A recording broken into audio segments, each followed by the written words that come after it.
And welcome to Chief Superintendent Mark Sutherland, the Divisional Commander for Glasgow, and also our own Chief Inspector Brian McGill, the Area Commander for East Renfrewshire, and also from Scottish Fire and Rescue Service, we have Alan Coftree, the Group Commander, and I think Jim McNeil is here as well. Yeah, good morning, Convener. Yeah, good morning to everybody. Good morning, Jim. Good morning. Okay, so if we can start with the Police Scotland report, please. Okay, good morning, everybody. Good morning, Chair. Morning. And thanks for the opportunity to come along to what is my second Police and Fire Cabinet already. After a couple of months in post now, really beginning to find my feet and enjoy leading the policing across East Renfrewshire, Glasgow and Eastern Bartonshire. Brian will give some more context round about the Q2 report, but I just wanted to pick out some highlights and also to recognise the work of Brian and the team at East Renfrewshire, along with the partnership support that they get, and what has been a really difficult and challenging Q2 period for us. I think the first thing for me is to try and remember the context of Q2, where we saw us beginning to exit some of the more stringent restrictions that we saw in the early part of the financial year, licensed premises and other areas of business opening back up, and almost a sense of normality returning for a short period of time through those summer months, but also still with some very strict and impinging personal restrictions on people in terms of some of the COVID legislation. So much has changed during the reporting time. We have seen this report against the backdrop of intrusive legislation, and we really have had to change the way that we police in terms of our operational delivery, the way that we support the pandemic, and the way that we try and get the balance right to maintain that public confidence. I think the important thing for me, and has been for Brian, is to try and make sure that we don't ignore what has been community concerns of the East Renfrewshire residents. You know, that particularly around the areas of crime and supporting and protecting vulnerable people, and trying to continue a focus on that whilst policing the pandemic has been a real challenge for Brian and the team, and one that I personally think they've done extremely well. You'll see there are a number of reductions in terms of crime statistics. This is not a year for me where I would want to come to any committee and celebrate a reduction in crime statistics, because it's so difficult for us to really and truly understand which ones of these have been impacted on by COVID and to what extent. One of the things Brian has been focused on, and I go about responding to crime when it happens. So of course we are still in that prevention space. We are still very proactive in terms of trying to address community concerns, police the pandemic, but importantly then to make sure that we give a good public service to victims of crime, and our detection rates are really positive in East Renfrewshire, and I think that's to Brian's credit and the team as well. You will see, and Brian will give some more detail about the antisocial behaviour rise and rises in domestic crime. That is something that we're seeing across the rest of Greater Glasgow and also across the rest of Scotland in the main, and something that Brian and the team are very much on top of in terms of trying to understand the why, and also to make sure that we have a good and professional policing response round about that. And moving forward into the next stage of policing, it's not for the Q2, but I'm happy to take it. Obviously, we are on a bit of a cliff edge as we move into Tier 4, so perhaps at an appropriate point in time, I'm happy to step out with the kind of context of the normal meeting at the hest of yourself, Chair, obviously, and discuss any concerns regarding Q4, if that would the Tier 4. If that would be helpful. But otherwise, that's really all I would like to say in terms of opening remarks and summary, and happy to pass to Brian to give more detail on the report. Thanks. Okay, thanks very much for that, Divisional Commander. And if we move on to Brian, please. Yep. Good morning, everybody. Good morning, Chair. I'm Cabinet with this up on our policing activities in quarter of 2020, and to share some of the positive outcomes achieved.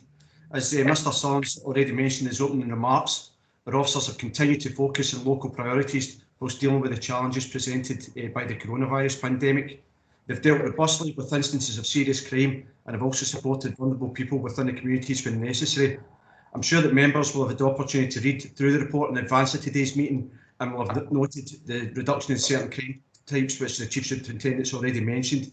Whilst I absolutely welcome this reduction in the number of victims, I think it's important to note that we're still living in unprecedented times, and we as an organisation are still trying to understand the impact that coronavirus is having on reported crime and incidents.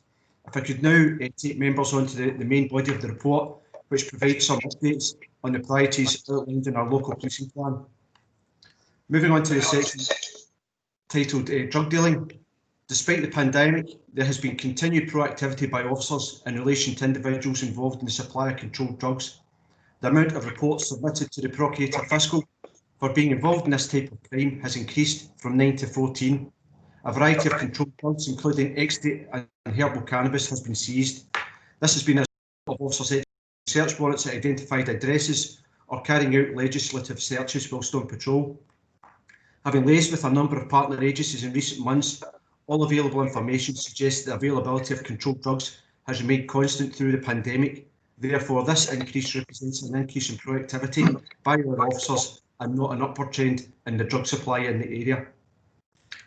Moving on to violent crime, just to highlight some of the headline statistics in relation to violent crime.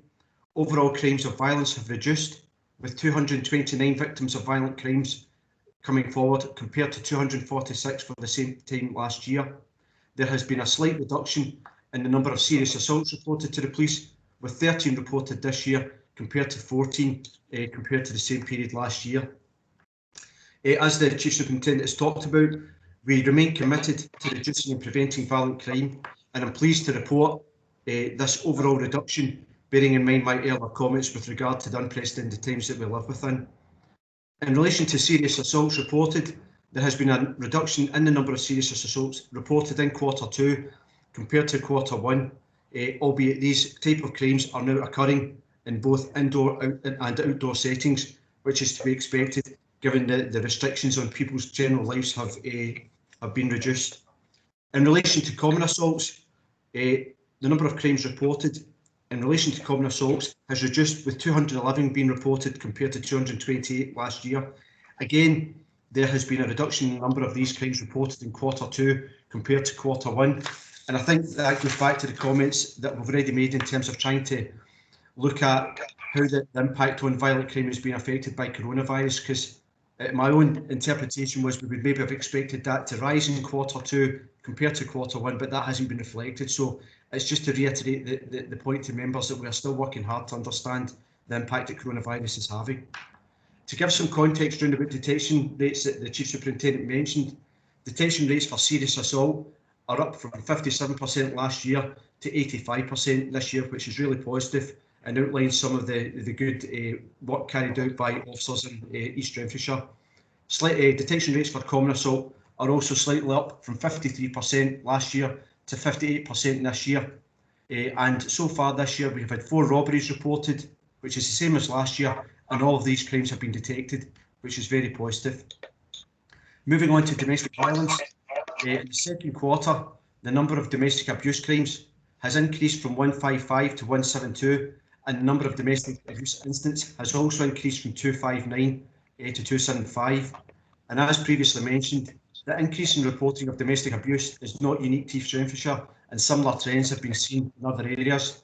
However, our local officers, along with our specialist domestic abuse investigation unit, continue to pursue all investigative avenues in respect of these crimes and to provide support to victims. Moving on to public protection, the second quarter has seen a continued decrease in the reporting of sexual crimes, with 51 victims having come forward compared to 74 at the same time last year. Again, this reduction in the number of sexual crimes being reported is welcome, but we very much work along with our partner agencies to support victims so that they have the confidence to come forward to report ongoing and historical incidents. And we're also very mindful of the fact that there have been restrictions on people's lives, and there may be hidden victims out there that we are very much trying to encourage their ability to come forward. Moving on to acquisitive crime, there's been 8 less victims of domestic housebreakings against last year's figures, with 34 crimes having been reported compared to 42 at the same point last year. This is also significantly lower than the 5-year average, where there were 57 victims of domestic housebreaking. This reduction follows a trend reported in the first quarter and may be partly due to people spending more time at home. However, I've encouraged our officers to remain vigilant in respect of this, continued their proactive patrols, and local management and support from the division's analysts ensure that any new patterns of this type of crime are quickly identified, and we task our officers accordingly to focus on those particular areas. Again, we continue to pursue all lines of inquiry, and some good forensic awareness has led to the apprehension of some prolific offenders, which I'll touch on when we move on to page 2. Moving on to antisocial behaviour and disorder. Chair, if I could just make one observation before I take members through this part of the report. There is a slight typo, which I apologise for. It makes reference to there being an additional 119 calls to the police in quarter 2. I double checked my figures in advance of this meeting, and apologies, it's actually 219 as opposed to 119, so apologies for that. It's a slight typo on my part, so I do apologise for that. But moving on to antisocial behaviour and disorder. Obviously, as we referenced in the earlier scrutiny board back in September, antisocial behaviour calls to the police are up 722 compared to the same period of last year. But crimes of vandalism recorded are down, which is a bit of an anomaly in there. So reducing antisocial behaviour remains a community priority, and we've been continuing to focus our efforts in preventing this. In the first 6 months of this year, there have been 1,840 calls to the police, compared to 1,118 compared to the same period last year.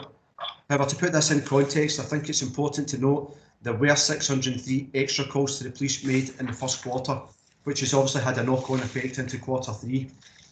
However, as I've highlighted, there are an additional 219 calls to the police, which does reflect an increasing reporting in all matters we've experienced across the board with people phoning the police. It's hard to say, again, how much of this can be attributed to COVID. I've had a look on our command and control system, and whilst a number of our complaint calls are tagged as being related to coronavirus, there are a good number that are not. So again, as I've alluded to earlier, we're still working hard to actually understand the impact that coronavirus is having on in general reporting to the police. However, as I've already mentioned, encouragingly, crimes of vandalism are down compared to last year. They went down from 208 to 171, and that's also down against 244, which is the 5-year average. If I could now take members on to page 2 of the report, which highlights some of the specific activities that our officers have undertaken in quarter 2 of 2020. Again, I'm aware that members will have had the opportunity to read through the report in advance of today's meeting, and I don't intend to go through every single example. However, there are a couple of key aspects that I would like to highlight, some particularly good work by officers. And again, members will note that this section is split into the 2 main areas, focusing on our priorities for the police plan, which is crime and protecting vulnerable people. Moving on to the section, under this heading, I've highlighted some excellent detections by officers in relation to a robbery and also a serious assault which occurred in East Renfrewshire. I've also highlighted some of the work that we've undertaken in relation to the supply of controlled drugs, which goes back to that proactivity that I've already alluded to earlier on in the report. However, the one area I would like to focus on is in relation to crime, and that's under the specific section of crimes of dishonesty. In recent months, a number of elderly people were targeted by scammers and had money stolen from their bank accounts. Our local police officers took on this inquiry, and after a protracted investigation, they identified a 20-year-old male as being responsible. He was charged with a total of 4 crimes, and a case has been submitted to the Procurator Fiscal.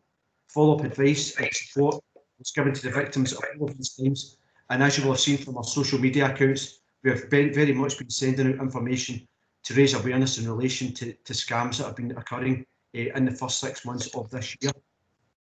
Moving on to another investigation, CID and officers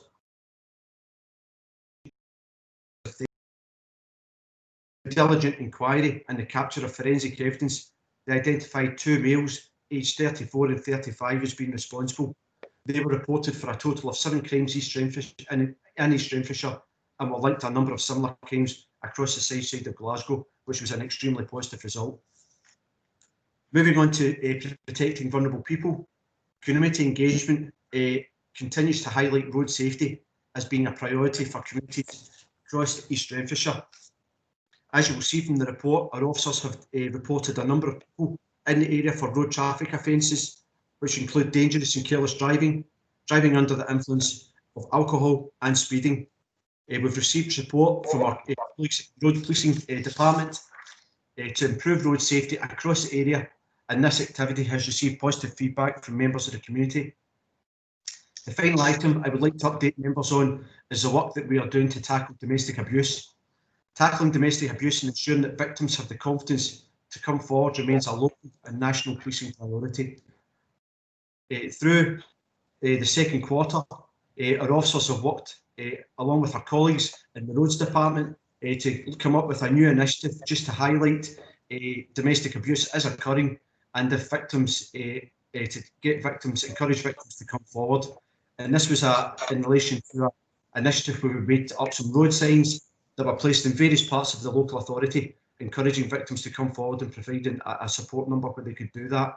These signs have since been moved to increase visibility, and again, this initiative, jointly done with the roads department, has received some positive feedback, including that from some victims of domestic abuse, which has been extremely good to hear. Obviously, our recently established domestic abuse investigation unit continue to deal with some of the highest risk cases in the East Renfrewshire area and support our local officers in their investigations. One such investigation has resulted in a repeat domestic offender being remanded in custody. Our officers have highlighted what they're doing to a number of partner agencies, which has strengthened local ties across East Renfrewshire. Chair, that concludes my update on the report for Q2 to the Cabinet. Again, I would just like to put on record my thanks to all the support that we've received from partner agencies that we continue to work alongside. And I'm certain that this collaborative approach has benefited communities across East Renfrewshire. I'm happy to take any questions that members might have. Okay, thank you very much for that, Chief Inspector. Now, the Chief Superintendent did say just before that report that he was going to talk a little bit about us moving into Tier 4 tomorrow evening at 6 p.m. And how that context fits in with all the work you're already doing. I don't know if now's a good time to do that, and then we take all the questions afterwards. So we're talking in the context of which we now live, which is completely different than it was a year ago. We now have different generations vying for attention and all kinds of strange things happening in society at the minute. And there is a deep concern about having to move back into lockdown, as I'm sure you guys are well aware. So is now a good time to for the Chief Superintendent to do that bit about Sure, yeah. stepping out, and then we can take the questions after that for the report and anything that comes up in this bit, if that's okay. Of course, and probably it might be more helpful to take questions and concerns round about, what members have round about us moving to Tier 4. Unfortunately, we are in now a fairly mature position in terms of dealing with COVID and the different responses. I think the one thing that is very different and probably is a challenge for East Renfrewshire residents is the travel restriction ban, which has clearly come into place. And what our response to that might look like. So, I would like, again, it's very much trying to achieve the balance of supporting the pandemic and what the intention of that legislation is, whilst at the same time ensuring that we are able to address normal policing demands and try and maintain that public and community trust and confidence that we're always trying to achieve. So, what we will not see within East Renfrewshire is roadblocks and routine vehicle stops, etc., in terms of residents travelling between local authority areas. There are a huge range of exemptions within the travel restrictions, as members will be aware, and that in itself makes it very challenging for the police. There's also no actual powers for police to stop a vehicle, no powers for us to require documentation about someone's journey, about where they're travelling to. So it's very much on a case-by-case basis, where we will use our 4E's approach in terms of education and engagement primarily and only we will move to enforcement only as an absolute last resort. And what we have been is taking a much more proactive approach to indoor gatherings, where we have clear and obvious breaches of legislation and we have house parties of significant numbers. And we are very quickly moving to enforcement in those areas. We've all seen the scientific advice regarding the challenge of indoor gatherings. And I think we've got strong public support in that area in terms of those who are adhering to the rules and the guidance of COVID are truly long fed up of those who don't, to be quite frank and honest about it. So I think as we move into Tier 4, for East Renfrewshire, having been in Tier 3 for so long, that it's not a massive change. Unfortunately, we will see the cafes close, the gyms and other areas. So we will have some challenges around about that. A lot of these premises and some of the retail premises will all move to click and collect. So there will be some challenges both for the local authority and the police in that regard. But I think that it was really just to give a bit more of an overview on with East Renfrewshire being a smaller area in size, the likelihood of people travelling into and out of the East Renfrewshire area, I thought would be of particular concern. So it was really just to reaffirm that position that you will not routinely, in fact, you will not see at all roadblocks and moving vehicle stops for this. If we come across people who have breached the travel guidance in the course of our normal duties, we will obviously take the appropriate action within that, which it may sit within the first 2 E's of education and engagement, and as a last resort we'll move to enforcement. So we are in a position where we're ready to move. We will be reducing our proactivity as incumbent on us to make sure that we are not contracting and spreading the virus in a Tier 4 lockdown. So we will be trying to do more online in terms of contacting victims of crime or those who we need to contact for routine inquiries to obtain statements, etc. So more of that will happen by phone or by other means. And we will be dialing down some of our proactivity and taking a more risk-based approach. Clearly, where there is a need for the police to act and for the police to be there, we will be there. We will still respond to victims of crime who need police support in a face-to-face environment. So as I say, we are quite mature in our response now. The travel ban, as I said, brings something new, but we're in a good position to deal with that. So I shall pause there and back to yourself, Chair. Thank you. Okay, thank you very much for that, Chief Superintendent. So, okay, and thank you very much, Chief Inspector, for your report. And we can now move into questions. And I note that Councillor Grant has had a hand up and a real hand up now as well. So over to Councillor Grant. Well, first of all, Chairman, could I thank the Commander for his specific report about the virus there? That's helpful. I don't want to dwell on that. We're all in a steep learning curve, up and down, up and down. Could I ask a couple of specific things? I was on the phone some weeks ago about an accident that happened on the Old Mearns Road, just across the road from me, a car coming up so fast that it took off and landed in the field opposite. Now, I have spoken with the police about that incident, and I've also spoken with roads about trying to move the sign for the restriction, the speed restriction, beyond the garden centre, but a young man, well, I'm assuming he was young, he certainly knew all the rules and regs, and I had a great piece of chat from him telling me all the things that they couldn't do. I'm very concerned about the speed of the traffic that comes up that hill and goes past the garden centre. Is sometimes quite frightening.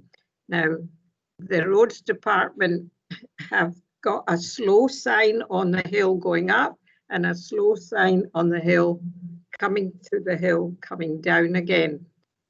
It's on occasions, I really do have to say, I'm surprised there hasn't been more people killed. That was a very serious incident.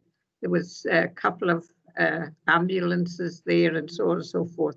So I've spoken with roads and I've spoken with the police, I'm looking for a way of making sure that people understand this is a dangerous bit of road and they have to slow down. So the commander can talk to me about that in a minute. And my second point is about fireworks. And recently, I believe that, of course, the report is dealing with the past. I'm looking to the future. Fireworks, young people from Mearns Castle School throwing lit fireworks around all over the place in that vicinity, excuse me, and causing a lot of distress. So I'm sure the campus cop must have been involved somewhere along the line. I don't know if you can give me any assurances about what's happening there. Thank you, Chairman. Okay, thank you, Councillor Grant. Thanks, Councillor Grant. Sorry, Chair, I'm quite happy to answer those questions if that's okay. Okay, yeah, obviously, Councillor Grant, yourself and I spoke about the road accident up on the road next to you, not too far away from your home address. So we continue to link in with the Roads Department with regards to the signage on that particular road. I'm afraid it's one that's very much in their realms of responsibility to have a look at the round about that particular stretch of road and look at Excuse me. the signage.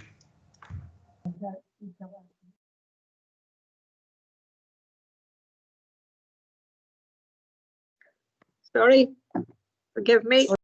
Yeah, sorry, I was just saying that yeah, we're still linking in with the Roads Department. We do have a quarterly meeting with them in regards to road safety matters right across East Renfrewshire. So that's one that's still under consideration. I did look at the particular road accident you talked about, and thankfully there was nobody seriously injured. But I take on point on your point as it's a fast bit of road, so we continue to work with the Roads Department in relation to the signage and round about that particular stretch of roadway. Moving on to your question with regards to fireworks round about Mearns Castle High School, the area about the high school, in particular football pitches, was an area that came to be highlighted in the run up to fireworks night. So that formed part of our subdivisional patrol plan, and we had officers up there more or less every night just to try and find out what was going on there and who was responsible.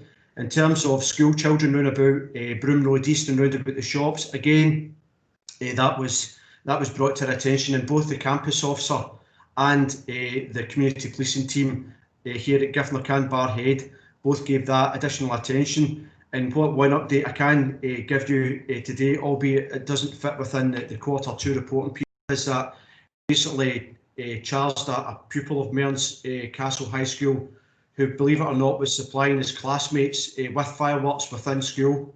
So he's been reported in relation to that.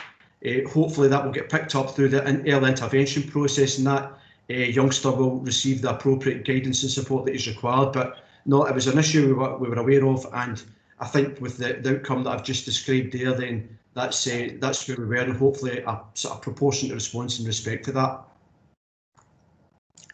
Chairman, if I could just come back about the roads issue. I appreciate that you are speaking with the Roads Department, but that car sitting in the field because it literally took off and just left the road and disappeared in the field. That's not the first time it's happened. It has happened a few years ago, not that long ago, the same thing. And actually also, even before that, a car going the other way, going north, heading towards Glasgow, landed in the field at the other side, going down the way. So it's a very dangerous bit of road. I'm looking for the police to pressurise the Roads Department to do something a bit more specific, because I mean, we've got a lot of cars on that road now going to the garden centre. A lot of them are old biddies that don't drive more than 5 miles an hour anyway. But then we've got the other thing where they're doing heaven only knows what, coming up that road, that bad chicane. So it's a difficult bit. So I'm looking for you, Brian, to really pressure the roads people to say, well, we do need to have some kind of solution here. Thank you. No problem, Councillor. Certainly continue to liaise with the roads department in that respect. As you'll be aware, they do have collision data. It's their engineers, the layout of roads and what's appropriate in terms of guidance, in terms of signage, but we'll certainly continue to link in with them in that respect. Thank you. Okay, thank you very much. And Councillor Bamforth, please. Thank you, Chair. A bit of a follow-up to what Councillor Grant was saying there. A lot of emails I get are about speeding drivers. So I was pleased to see that you were talking about doing some speed checks. I just wondered what roads they were and if you've got plans to continue that. I mean, I know you can't tell us in advance because that would defeat the purpose. But just to clarify that you're going to continue, because it is something, and it tends not to be, I don't get people complaining about the A77 or the M77, it tends to be our residential roads, and particularly up at Maidenhill. And I think, Brian, you were going to check that out for me anyway around the legislation with that. But can I ask another couple of quick questions as well? The antisocial disorder, even with your updated figures, have increased 13% in the second quarter. And I know you've been doing such a lot of work with community engagement with young. I know this report is for the last quarter, but I just wondered if you were starting to see some benefits from that.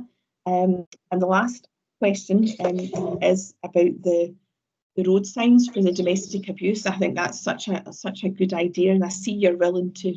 It is going to be continued. Is this going to be a permanent feature? And can I ask one quick question? Sorry, I may as well get it all out here.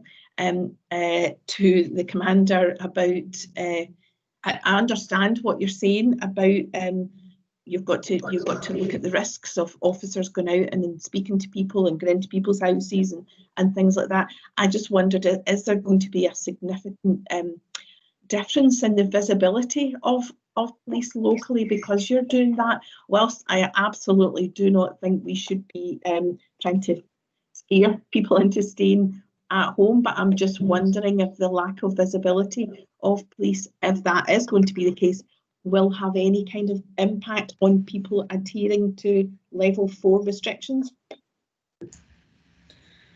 Okay, maybe easier if I kind of take the last one first and let Brian get his thoughts together on the other three and give his voice a break. So the answer is the visibility, I hope, will actually be in a strange way increased.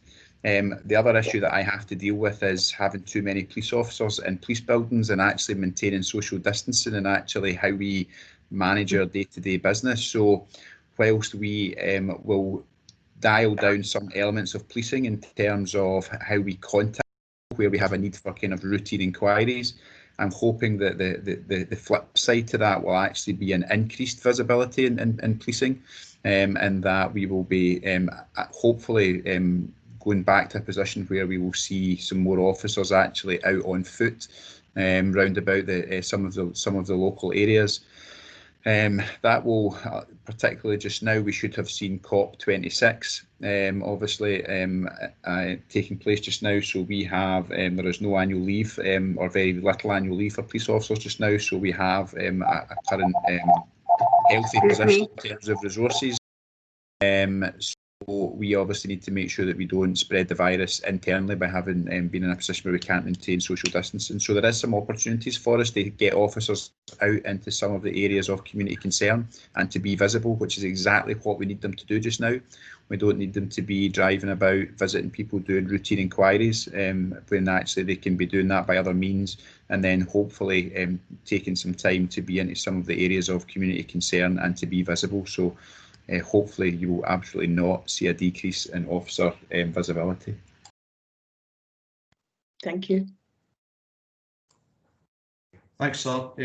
Councillor, if I can just pick up on the points you made before Mr. Sutherland answered your question in relation to police visibility there. So, yep, we will absolutely continue our speed checks across the local authority area. We do get good support from our colleagues in road policing in that respect, and it's something that you're rightly pointing out. It does come across as a community concern on a regular basis, and it's our job to very much respond to those community concerns. So I can give you that assurance that our officers will continue to be visible in that respect. Antisocial behaviour, 13% up, yes, absolutely, and it probably goes back to some of the comments I made just about we're still trying to understand what that increase actually looks like, because we have seen to the police in general. What I would say anecdotally, just from my own experience reviewing the demand within East Renfrewshire on a daily and weekly basis, I would probably say that that demand is slightly reducing, but there's a number of factors for that, probably just in relation to a change in the weather and the darker nights coming on. But please don't quote me on that in case I come back in Q3 and tell you something completely different. However, anecdotally, I would feel that we are making a bit of an impact in that. And just touching on, you mentioned the partnership approach in terms of antisocial behaviour. I've had ward meetings with 4 out of the 5 wards now, and I think I've already spoken to a number of you about this in terms of the path we've taken, and that's absolutely key in dealing with antisocial behaviour, be that our colleagues in British Transport Police or Youth Services or Community Safety in respect to the wardens and the CCTV. So we'll certainly keep up that partnership approach as we move into the Q3 period. Obviously being completely recognising that we're moving into Tier 4, which might have a slightly different dynamic.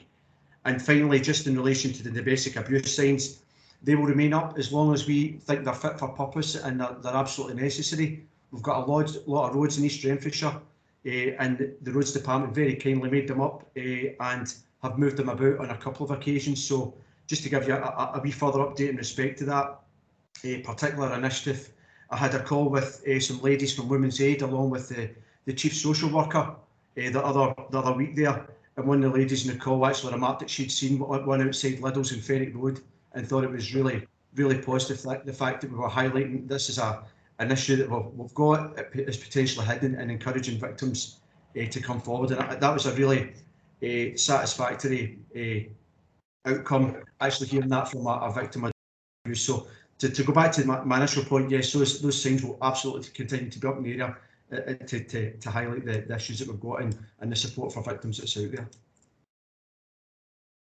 Thank you for confirming that, because it's one statistic we do bizarrely want to go up, and that we don't want the incidents to go up. We want the reporting to go up, because one thing, as you're well aware, over lockdown, incidents of child protection and adult protection have really some things that were hidden before have maybe become more visible, or some things, I know some of it is probably because of lockdown and heightened anxieties, but no, I'm glad to see that, because I think it's so important, especially if you're going to put them in residential streets as well, because sometimes these are people who maybe aren't out and about for some obvious reasons, and I'm glad that it's going to continue, because I think it's a very important message that the more we can highlight it, the more chance we have of maybe never stopping it, but at least reducing it or giving people the confidence to come forward to that. So thank you. Okay, thank you, Councillor Manforth and Brian. And Councillor Lafferty is next, please. Thank you very much, Chair. It's more of a wee comment rather than introducing a new subject. It's going back to the point raised by Councillor Grant regarding the hazardous nature of driving on some of our roads. I'm familiar with the road up to the garden centre, and occasionally we've driven up to Councillor Grant's house with other colleagues because we're going off to a COSLA event. But I'm more familiar with roads on the other side of the authority, where I find that a factor in the accident rate is perhaps not so much the geometry of the road, but the familiarity of some drivers with these roads, and familiarity breeds contempt.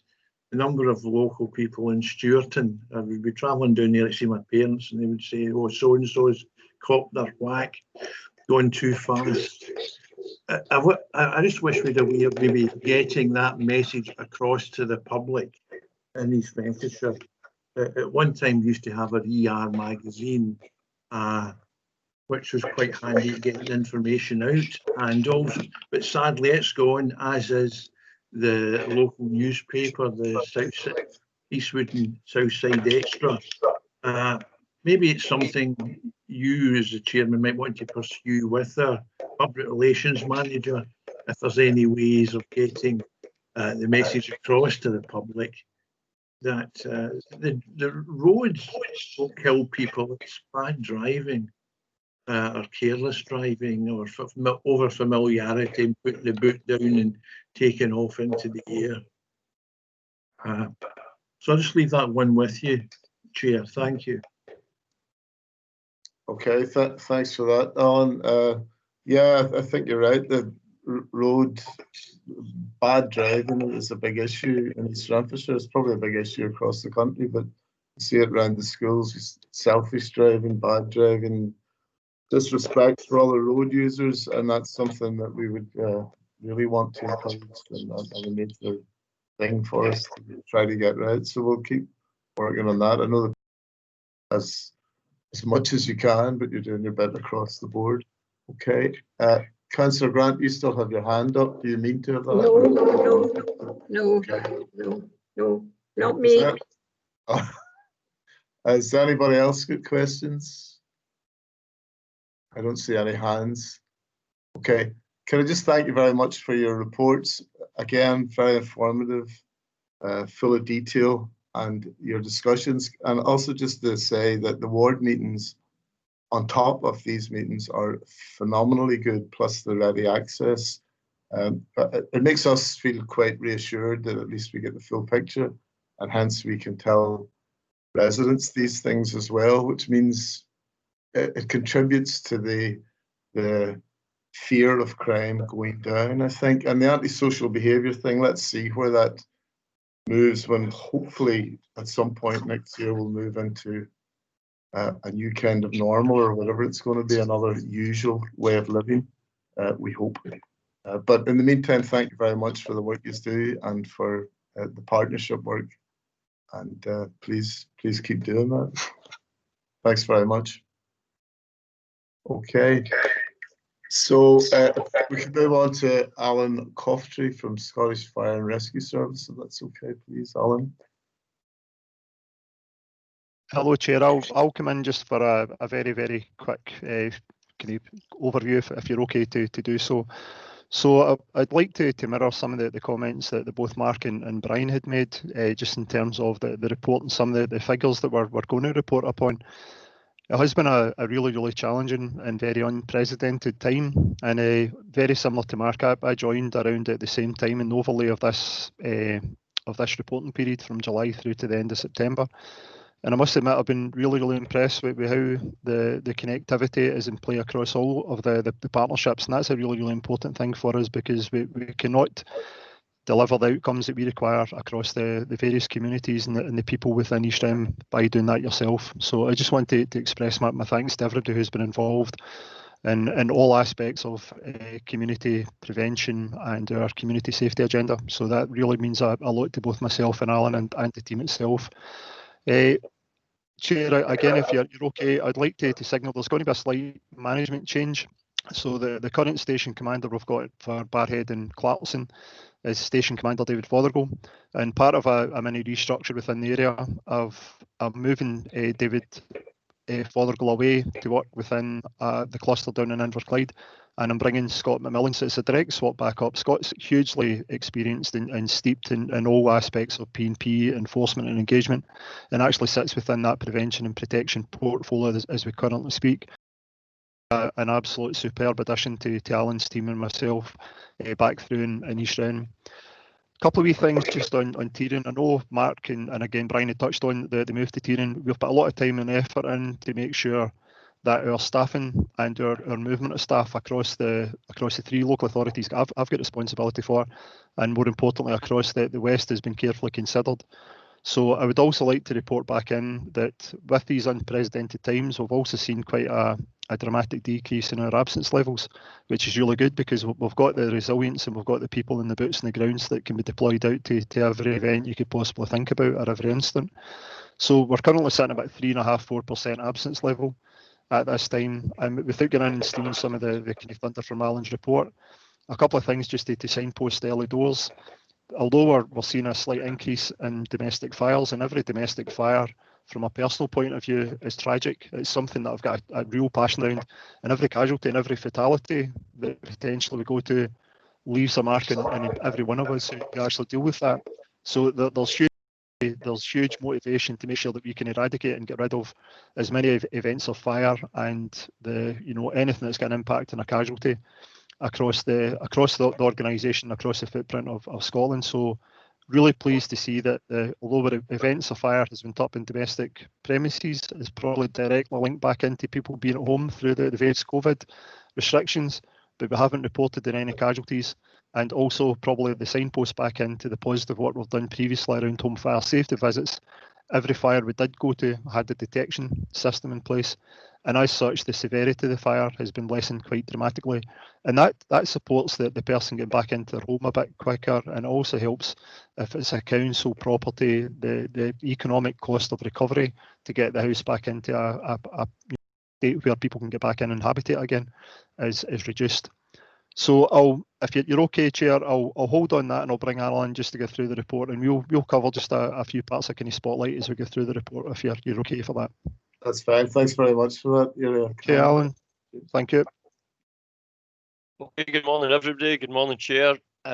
So thanks very much. And after having spent about three and a half months in the area now and really enjoying it, I'm pleased to provide an update on Q2 for 2020.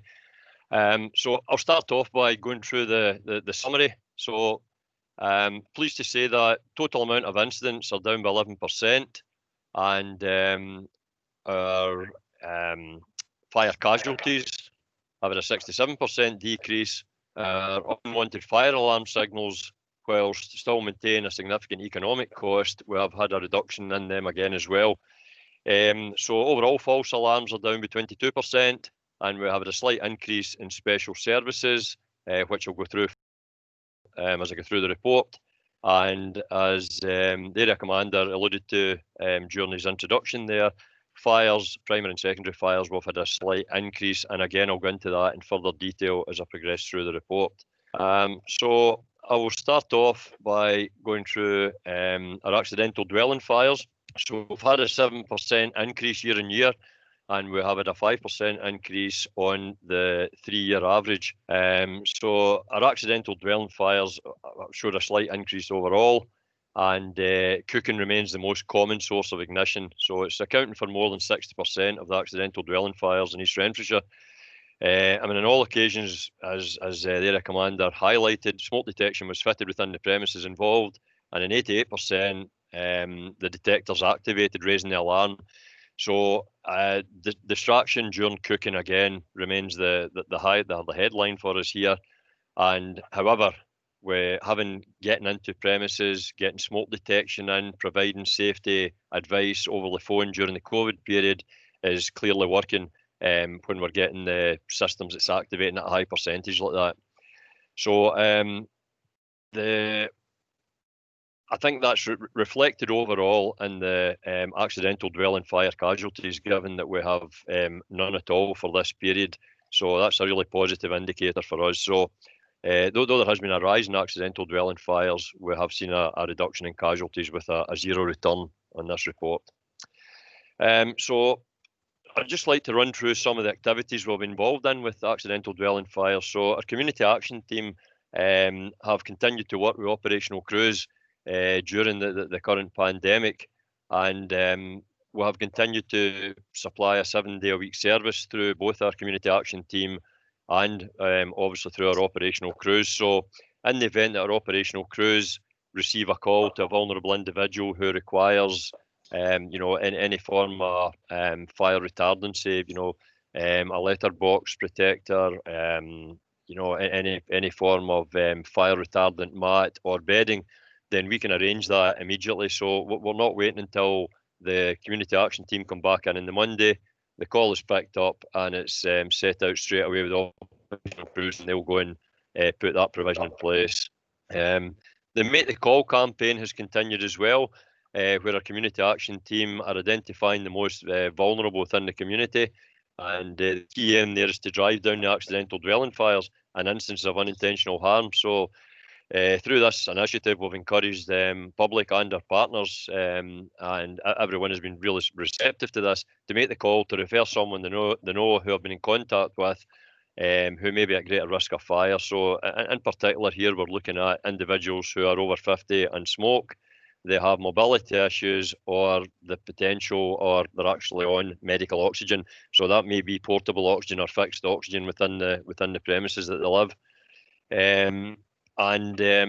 We're continuing to deliver our fire safety experiential training programme within East Renfrewshire, and recently delivered it to some of the home care and care home workers, and we'll continue to work away with that. So to move on to unintentional harm, a significant drop here year on year. So we've had a reduction of 62% and 21% down on the 3-year average. So that's a great result for us. There's continued to be a significant decrease from the previous quarter and from the beginning of the year. And the significant percentage here lies with assisting other agencies. So breaking and enter properties to assist ambulance colleagues. We've had a couple of RTCs, and we've also had a small animal rescue and some ring removal. So someone coming in with a ring stuck in their finger, and we'll remove that. So quite a variation across the board here.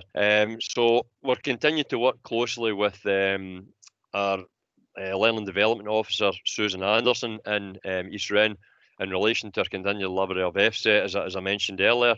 And that now forms part of the Council and the Health and Social Care Partnership Programme.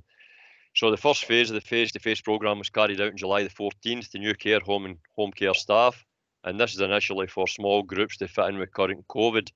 We're still continuing to develop our virtual fire service experiential training programme, and with the introduction of Microsoft Teams and having licences right across the board now in Scottish Fire and Rescue, we'll be able to roll that out for Q3, and we should have an update on that.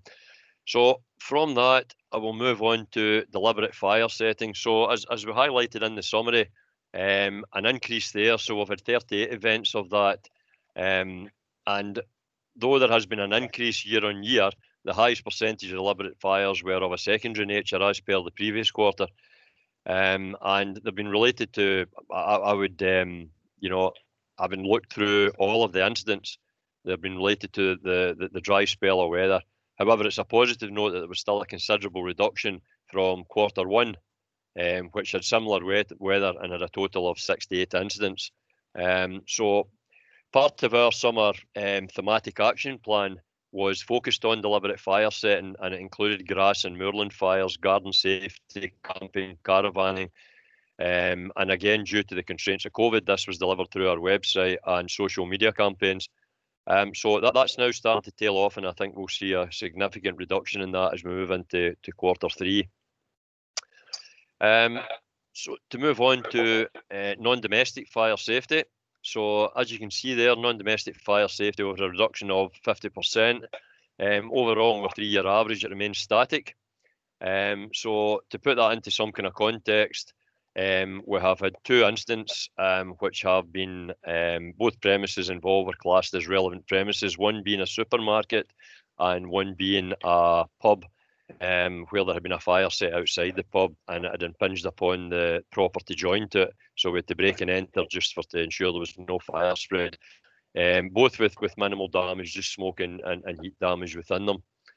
So we've for our non-domestic fire safety, we have introduced physical audits at the beginning of Q2.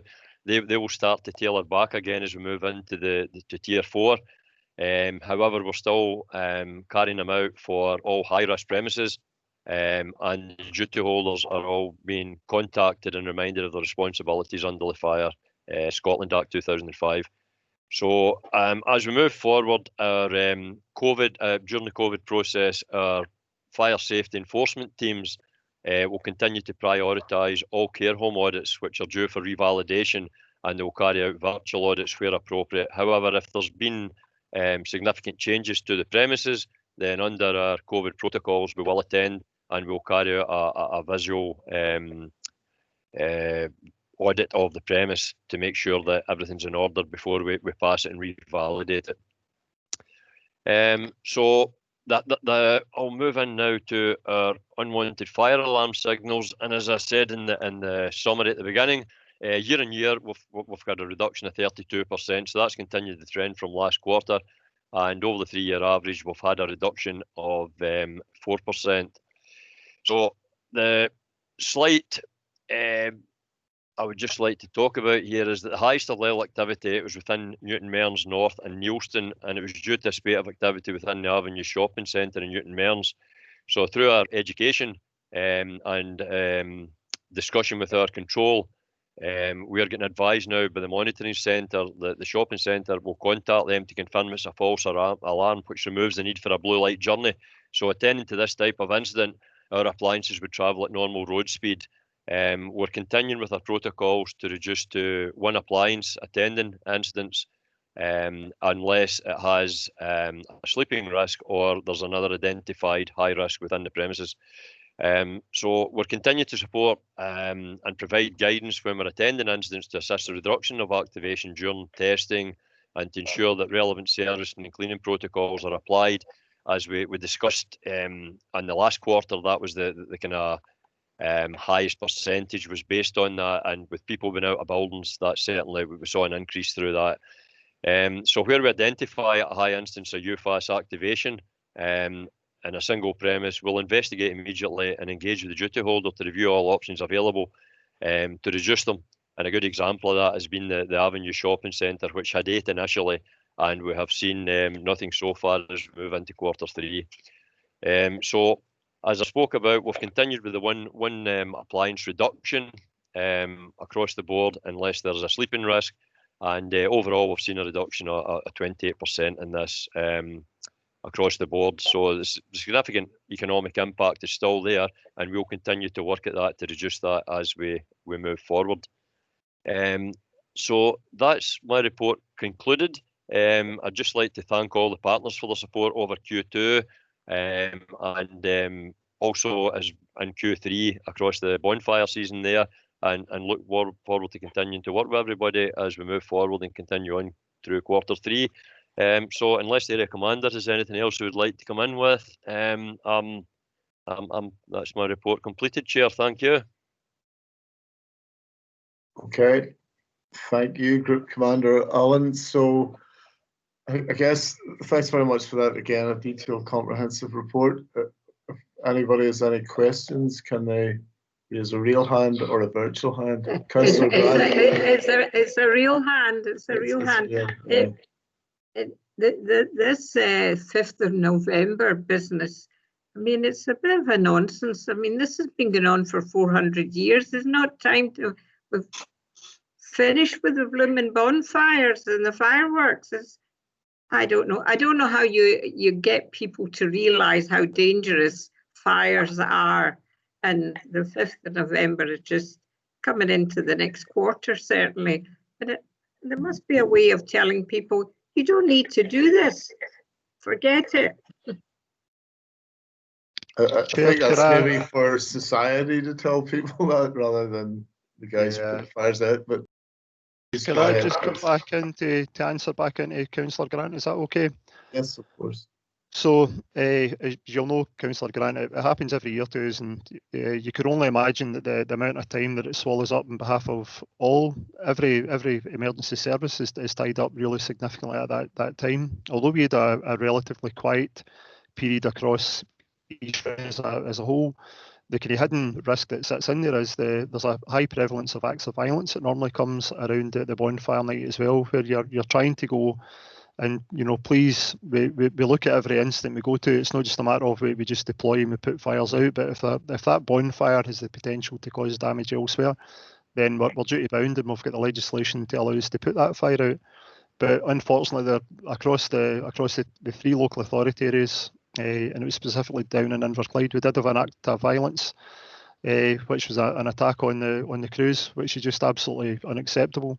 And I share with you, Councillor, you know, I've got 3 wee dogs that absolutely go nuts the minute they hear a bonfire or they hear a firework going off. And I guess societally, we just need to wait and see. That I know that there are various challenges and petitions and so on. I know it's getting spoken about around First Minister's time and our First Minister's kind of questions. And it does have a real significant draw on every emergency service response around that time.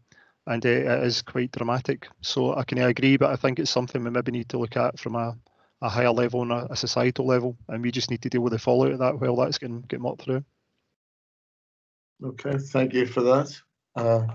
And Councillor Bamforth, please. Thank you, Chair.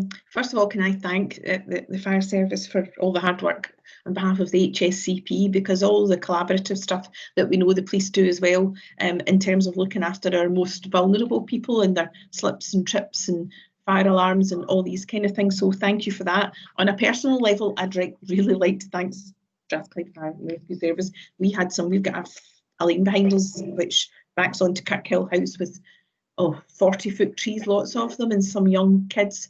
About 6 weeks ago, probably at the very end of when your report was, who decided to take one of the bins from the shops at Broom Road East, the inside of it, put it at our back garden in the lane and fill it with leaves and twigs and bits of wood from this long, it's one of the core paths, and set it on fire, which was really quite scary given the number of trees. If that had gone up, you know, the whole house and estate on one side and Kirkhill House and the other side would have gone up. So thank you. It was a bit surprising, and I was talking to Steamy when a whole fire engine turned up at my street, but it was incredibly fast. So thank you for that. So sorry, I digressed there, but I just wondered if you could tell me if you know anything more about the Fireworks Action Plan. If you know, the Scottish Government did have a consultation and it resulted in the Fireworks Action Plan. And there was to be a fireworks review group around. We know the sale of fireworks is a lot of fireworks legislation is reserved, it's not devolved, so there is limited amounts of things we can do in Scotland. But I just wondered if you were involved in this review group, and if so, have you any information you can give us about the outcome, or any information about what was any decisions made, or in the way forward from that? Yeah, Councillor Bamford and Chair, if you're okay, I'll come in to answer that. So I'll give you a partial response if that's okay. We were very lucky to have our ex-Chief Officer. So Chief Officer Alistair Hay retired a few years back, and it was our ex-chief that was involved in the parliamentary review of Bonfire Night itself. But I wouldn't want to give you any partial details on it. So if you're okay, Councillor, what I'll do is I'll reach back and I'll give you a reply back indirectly via email with just any changes or any updates or any decisions that was getting played out across that period. I also understand that the review and that working group is still ongoing as we start to catch the feedback and lessons learned from what happened at the Bonfire Night there around specifically COVID and the large public displays not been readily available. So if you're okay, we were absolutely involved in it. Our SLT so our strategic leadership team were connected into those discussions. Let's say it was our ex-chief who represented from an independent stroke fire service point of view. I know that Her Majesty's Fire Service Inspectorate are also having a look into the Bonfire Night and any lessons learned, as we do all the time. We do it almost on a year-by-year basis and try and simplify and make the most effective and most efficient changes that we can as we start to prepare for the next year down the line. So we were involved on it, but if you're okay, I'll provide that level of detail back to you, Councillor, just in terms of the points that you raised there. Thank you, that would be really useful. Okay, thanks for that. I mean, excuse me, we were aware there was a national awareness campaign with Martin Blunden, the Chief Officer of the Scottish Fire and Rescue Service, asking people to be kind to their neighbours and so on, as they maybe weren't as kind as they should have been to Councillor Bamford. But and there was a lot of work done by the local community action team in the run-up to Bonfire Night, which is very much thanks for that, as well as the GRIT action plan and specific police and fire joint working on the night itself, which was tremendous. I mean, so we keep tackling and coming from that preventative agenda or prevention agenda, which is good. And I think society itself is moving towards banning all fireworks except for. I know that one of the petitions failed because we can't ban the sale as such, but at least what we're hoping to do now is to only have organised evenings, maybe one a year in one place. It'd be a lot better. But and one other point, thanks very much for the entire report, particularly the UFAS stuff, but it's still keeping people safe. You'd rather hear a false alarm than miss a real alarm, but still there's no point in coming out when there's no need, or coming out at speed when there's no need even. So thank you for all that. And one of the things that we kind of sometimes maybe don't pay attention to is that both the fire service, the individuals, and the police are all subject to the same worries and constraints that COVID has put on everybody, every other member of society. So we need to be cognizant of that as well, you know, that we rely a lot on both these institutions to portray order in society. And that's really important at this particular time, I think. And we're very lucky here in East Renfrewshire. It's this partnership working that helps along with that. So thank you very much for that. So has anybody else got any other questions they would like to ask? And Councillor Buchanan has his hand up, so please go ahead, Tony. Yeah, thanks, Colin. It's really just to thank both our police and fire colleagues for all of the additional work. I mean, we see from the two reports in front of us today, the daily work, the routine work, if you like, of which we have very high expectations, and as always, a huge amount of work goes in to delivering the outstanding services that we have. But I think over the last few months, as we've seen from all of our partner organisations, there has been an additional pressure for everyone to come up with new ways of thinking, to be innovative, and indeed to deliver services, sometimes in a very different manner. And I think it's much appreciated, and I'm sure much appreciated by all of our citizens, the work that goes on across our partner organisations, and indeed the mechanisms put in place for the appropriate responses that have gone on over the last few months, where things have been very changeable and very difficult for everyone concerned. And whether it be the increased phone calls or the additional pressures on everyone, I think it's to be noted that it's an appropriate response, and indeed an educational-based response to highlight those difficulties and take people along with us in these very difficult times. So thanks very much to everyone involved for that.